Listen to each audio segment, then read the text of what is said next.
So, good morning to all of you. Thank you very much for showing up on a Sunday morning. And we're delighted to welcome all guests, whether they are IMF staff, members of their family, because I know that the Family Association has convened some of its members and is finding this event interesting, and all our guests on the occasion of these annual meetings. We have decided for the first time to do something slightly different with very high-level participation on the other side of the table.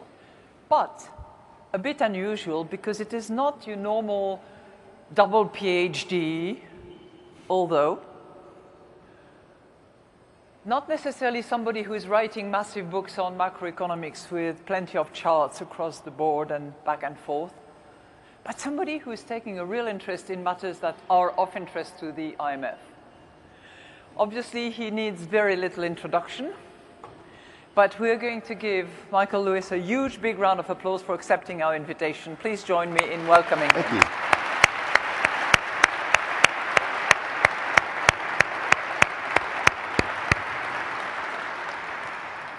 And if it works, we might do it again another time. So, we have a challenge, Michael, here. Your books include, I don't want to forget any of them, and I'm sure I am going to forget. Liar's Poker, everybody knows that one. Flash Boys, everybody knows that one too. Big Short, and I'm only naming the big ones that everybody has read.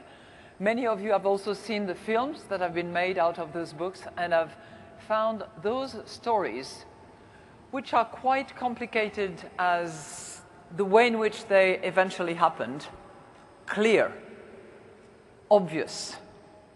And that is one of the many talents that our guest has. So, the game we're going to play is the following. I ask you questions, you ask me questions, and we both commit to answer honestly. Shall we? Can we just do two truths and a lie instead? Sure. Maybe we can save the lies for the last ones, okay? Can I start? You go first. Thank you. Absolutely. So, you've written extensively about the financial world. You yourself had a role in the financial sector, which is one of the reasons you took a particular interest in how good or bad it can be. It has produced devastating effects, particularly in 2008 and following, destroyed massive wealth.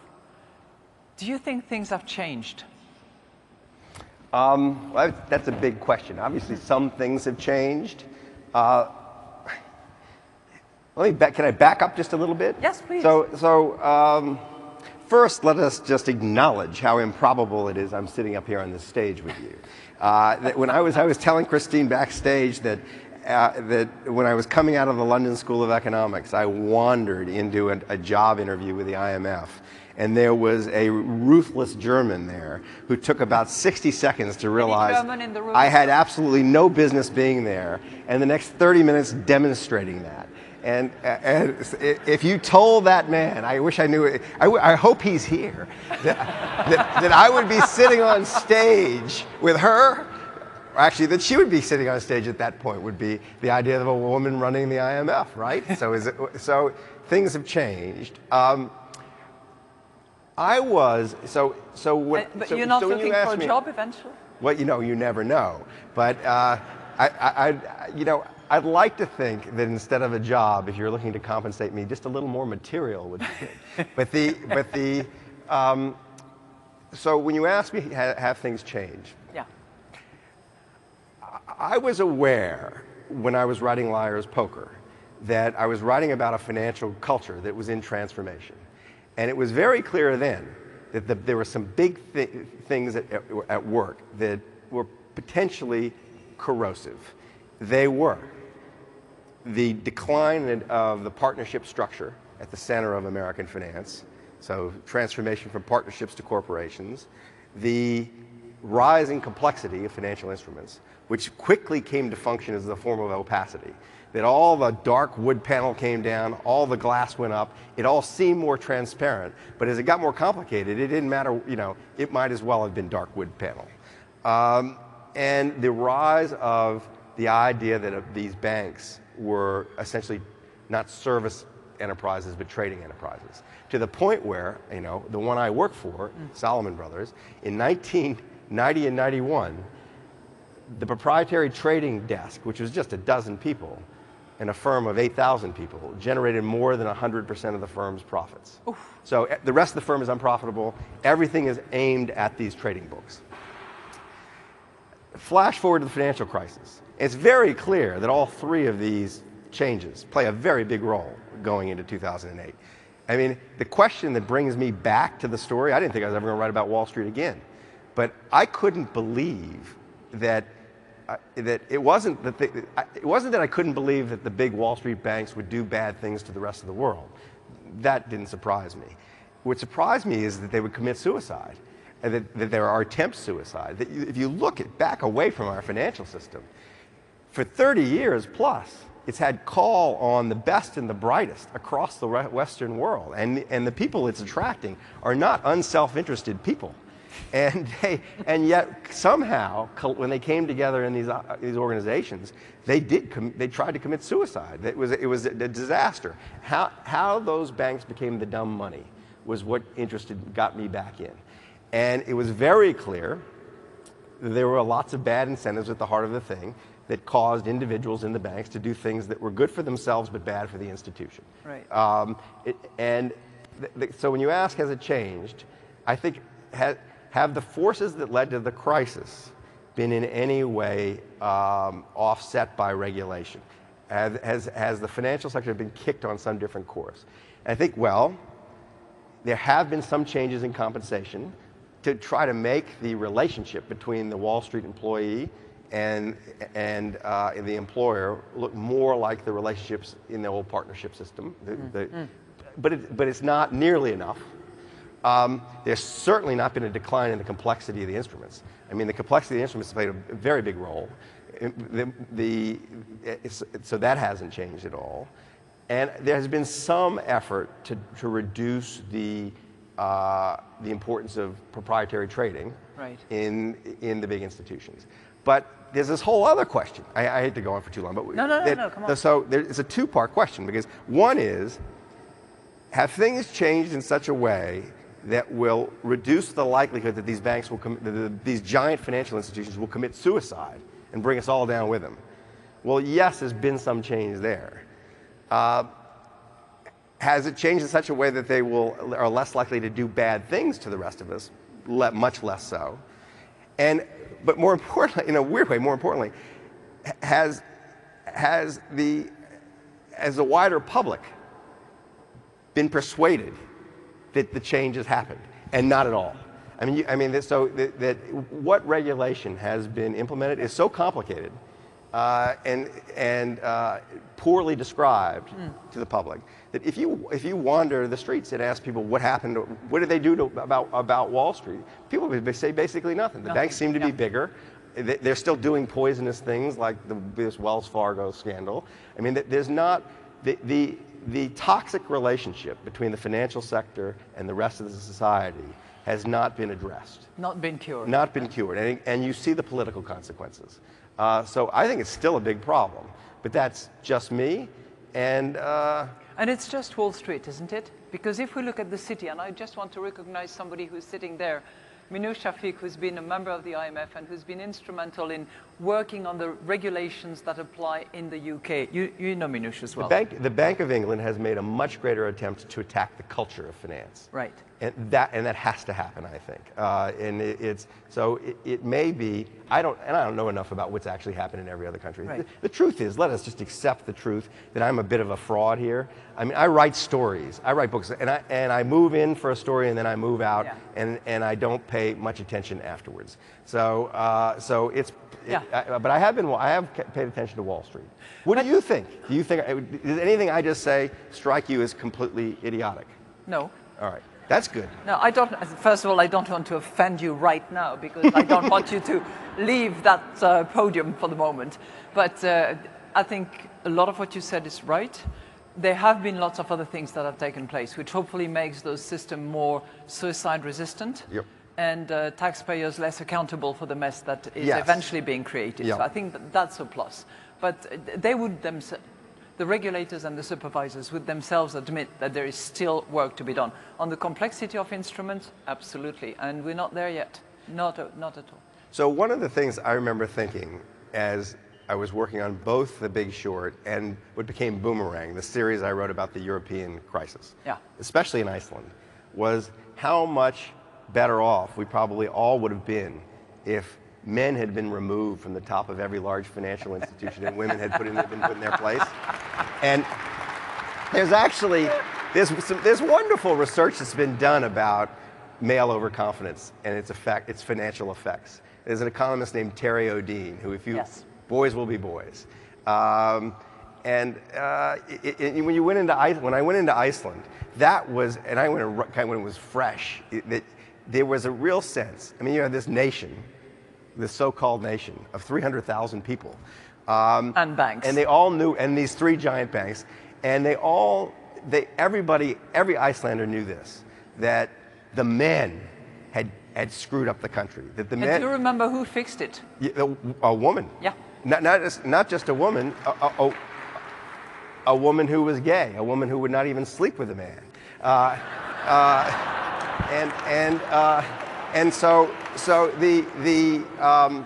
But when I went in there, it was the men were so chastened. You could tell it was a moment. Every married man knows this moment where he has told his wife, "Yeah, I know where I'm going. I know what I'm doing. I know where I'm going. Don't. We're not going to stop for directions. Don't look at the map." And then all of a sudden, you're lost. You're dead. And it was because these men who'd been fishermen and who'd always known what they were doing got into this new thing called finance. And basically their wives thought, well, they knew what they were doing when they're fishing. Maybe they know what they're doing now. And the moment I walk in, the only viable financial advisory firm in Iceland was it was a new one, run by a woman. And its business pitch was, if you let me advise you in your financial affairs, I promise no man will participate, that it will be just females giving advice. And people were banging down their doors to get in. There was this, and it was, so you could see in microcosm what I think happened more generally. And I'm groping towards a question for you. And the question is this. I was struck as the financial crisis unspooled, how quickly and ruthlessly the system treated women who were near power. It was incredible how much blame landed on female desks when there were so few females in high positions. So Erin Callan and Sally Krawcheck and Zoe Cruz and the woman who was with the London Whale and J.P. Morgan. It was just, there was always a woman to blame. Yeah. So my question for you is, are you nervous? Because whenever I see a woman put in a position of prominence in finance, I think she's there for one reason, to take the fall if things go wrong.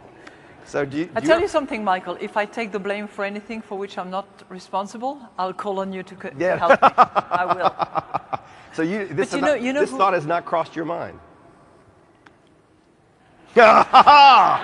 There we go. I think we've had a frank moment here. Do you remember how many were whistleblowers as well? Most whistleblowers in the pre-financial crisis. You know, the big Aaron and was it Aaron? Aon. Yeah. Arthur Anderson. I mean, Enron. Enron. Thank you. The whistleblowers were all women. Yeah. Interesting, huh? It is interesting. So what I can tell you, though, is that things have not materially changed. In other words, when it's really messy, the women come in. They restore the situation to a place where it becomes a bit stable, a bit better, and then somehow the men come back. Yeah. We need to go to Iceland together. Yeah, we see do what need it's to go like. to Iceland together. It's pretty great.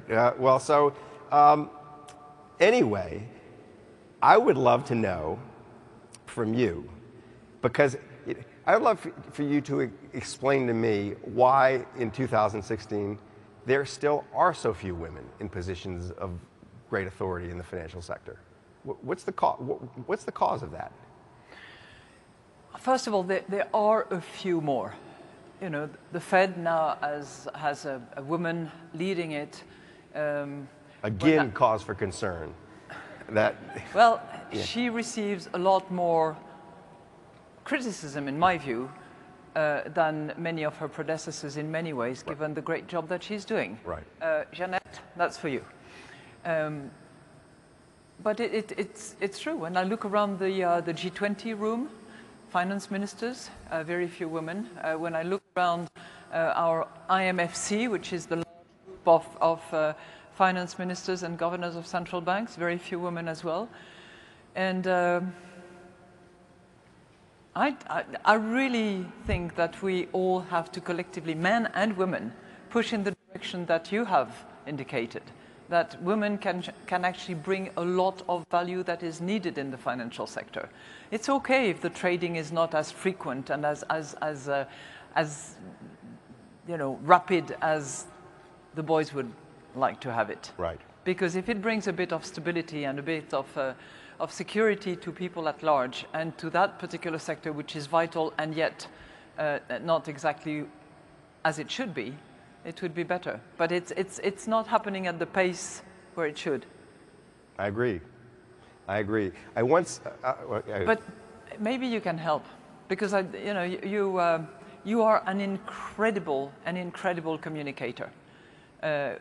People who don't understand financial markets, people who don't get why the financial crisis started, people who don't understand what actually subprime means, you explained it all easily for the novice, for the layman, for the laywoman. Why can't you explain that women are better with a book, with a film, with something that really is just obvious? It's funny you should ask that, because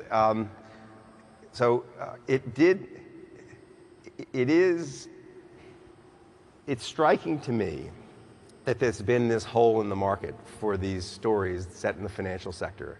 And the hole in the market exists because things aren't being explained clearly to ordinary people. When I set out to write, my ambition is always that my mother will want to read what I write and will understand it. And when you're faced with trying to explain to my mother a collateralized debt obligation, the task is daunting. Now, the funny thing about this ambition is I don't think my mother even reads my books, but I like to think that one day she might. But I have there are. I bet you she would read it if you wrote the one that I'm Yes. suggesting. Well, so the story, I have my unslaked ambition is to create a television drama. And the first television drama idea I had, and it's still kicking around, and I'm about to go try to push it again, was about 3 women who start a hedge fund, and the premise of the hedge fund is exploiting the idiocy of men. And so that's all they're doing, is they're finding the mistakes that men make, and they're profiting from that. And that would enable me to get at the problem. Getting that on the air is hard. I thought I got close once, and I'm about to go try again. So there are ways to and the power of, even though what I do is probably slightly not respectable in the minds of the people who are in this room, in that I am crafting narratives out of pretty technical stuff and simplifying in places, and I have a feeling that half the room, if they would say, he did an okay job of explaining the collateralized debt obligation, but he missed this over here. I'm sure that I am not a finance specialist. I happen to have worked on Wall Street for a few years, and understood that that there are a lot of questions that always need to be asked. That you have to get underneath the jargon. Yeah. And when you get underneath the jargon, the stuff ceases to be all that complicated. But it is amazing the power of the narrative to affect the way people think about all of this. So do you think we should apply those principles to us? Because we have stories to tell, and we have recommendations to make, and we have policies advised, but sometimes the message doesn't come across very well, and sometimes public opinions don't see that, number one, we've changed, number two, we might be advising for the better rather than for the worse. It's funny, it's this is probably true of every arena of ambition, that it develops a language of its own, and if you're in the arena and you try to speak in some other language, you're discredited. That if you don't use the jargon you've been handed. Very true. So I have a privileged position because I'm not in the arena. I come in as an interloper, and I can speak about these things in looser terms. But if you tried to do it, they'd say you were an idiot. She doesn't know what she's talking about. I think it happened to me several times, yes. Including in this institution. Yes, I'm sure that. So at the beginning. So if you try to communicate with people who know nothing whatsoever about finance in a way they will understand, it would cost you with the people who you have to deal with every day. Whereas I don't have that, what you should do, instead of trying to be more like me in the way you communicate with others, you should just create more of me. You should let people in who can do it. And so building kind of trust with storytellers is a very good idea. And there are plenty of storytellers. I mean, why aren't there great, there are some, but podcasts, coming out of the IMF, done by people who don't work for the IMF, or why isn't there a great Wall Street TV show? There is this market inefficiency that I've made a career out of, right? I made a living out of selling millions of books to people who want to read about this sector, because nobody else is addressing them in a way that they are engaged by. So there are plenty of people who could do the job. They just need to be kind of invited to do the job, I think. I was an exception because I happened to work in the place for a little while, so I had a way in. But if you're, I don't know, Ira Glass at This American Life, or Malcolm Gladwell, or one of these people out there who can do who are wonderful storytellers, if they were admitted into this realm, they'd work magic with public understanding. So that's what if I were in your shoes, that's what I would do. I'd start calling up people who I recognize as gifted storytellers and say, this may seem too complicated for you to understand. It's not. Come and move in for 6 months and just see how it all works. So when we advocate inclusive growth, when we push for trade and recognize that trade has had huge benefits and some downside to it, and already I'm in the jargon, because downside, what does it mean to people? Right. I know. I've been contaminated, big way. Well, but it's just, it's a shorthand. You're speaking to people in the room who know exactly what you mean. Yeah, that's right. So why? So do you think that you could make a story out of that? I'm not suggesting to. The stories that need to be told are the stories about inequality right now. There are two kinds of stories that seem to me to be wet, rich themes that need to be addressed and addressed very creatively. One is the inequality in the world, and two is trust, and the lack of trust. I tried to do this with this book I wrote, Flash Boys. I mean, what happens? I wrote a whole book about the rigging of the American stock market, and in the most extraordinary financial things have been done. But what interested me was someone on Wall Street was trustworthy and was going to insist on being trustworthy and was going to insist on introducing trust as the main subject, and the effect that had on the environment around him, which is incredible because the whole system depends on trust, and we've kind of forgotten that. But that and this idea of your idea of inclusive growth, I think that's another way of saying how do you address the inequality in the world and make the problems it gives rise to real? Off the top of my head, do I have a way of addressing that? No.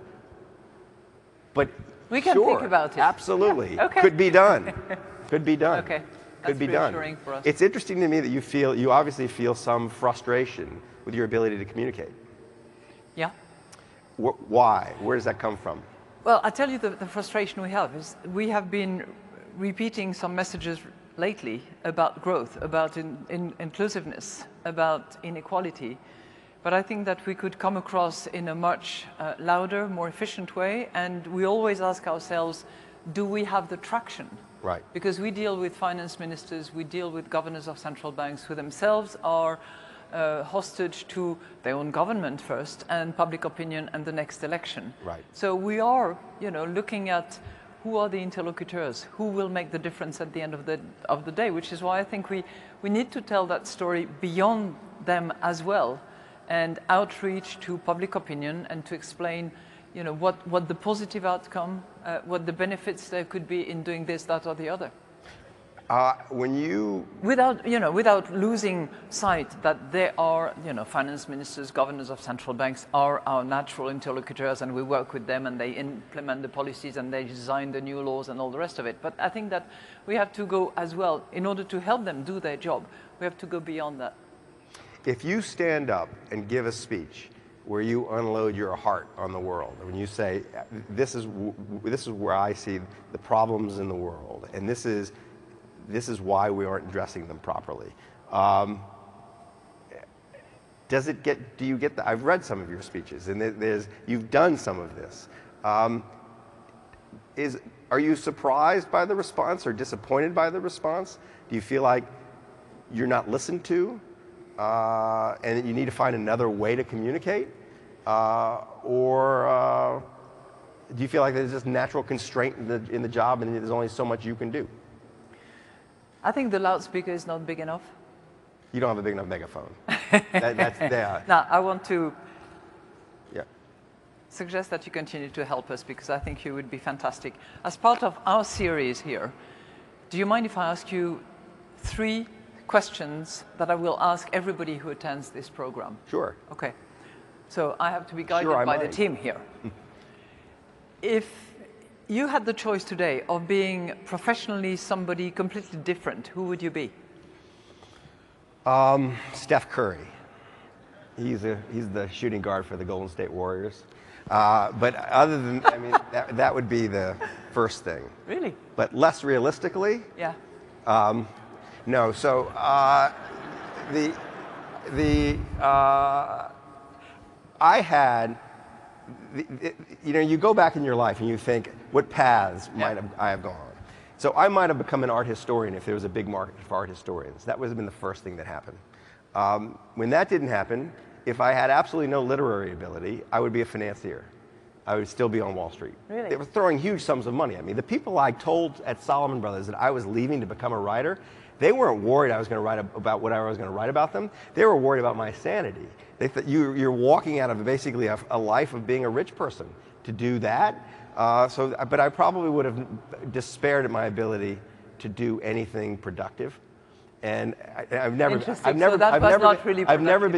been useful. And if you're not useful and you don't know very much, the only place you can really get rich is Wall Street.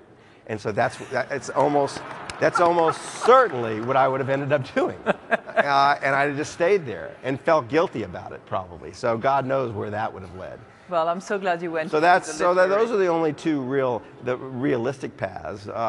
And thank God that I've been able to do something other than that. Okay, if you had a magic stick, who would you like most to meet, whom you haven't met? Who I like most to meet who I haven't met? It's funny. I've not got to the point where I've met. There are not many people I haven't met. But, I tell you that I will tell you if I had a magic wand, but a magic stick is a better way of putting it. If I had a magic stick, it makes me feel like Gandalf. So if I had a magic stick, and there's someone I've long wanted to write about, and I have not been able to get to, is Vladimir Putin. So there's no celebrities, and I've spent a lot of time with the president. So there's no one. People, he is proven inaccessible to me. I think he's a very dangerous character. I worry that he could really do bad things in the world, and I would love a chance to lighten him up a little bit. Just see. I would love to be able to spend some time with him, and I'd love to be able to write about him. That he represents something that's that's alien to me, that feels like it might drag us back into a darker and earlier era of international affairs, and I want to understand that. I was going to ask you who is the person you really never want to meet, but I guess you've already answered. No. I want to meet. No, but Putin I would love to meet, because So who would I never want to meet? The Grim Reaper. That's who I don't want to meet. I don't have anybody like that. I suppose the answer would be a high-frequency trader in the court of law. When I wrote Flash Boys, I knew I was taking on a group of people who were very litigious and had huge sums of money at stake, and we're ready for anything. Ready for anything, and so I was a little worried about that. Well, it's been our fantastic pleasure to actually meet you, Michael, today. So thank you very much. I'm afraid this is over. Thank you for having me. Thank you. I'll give you.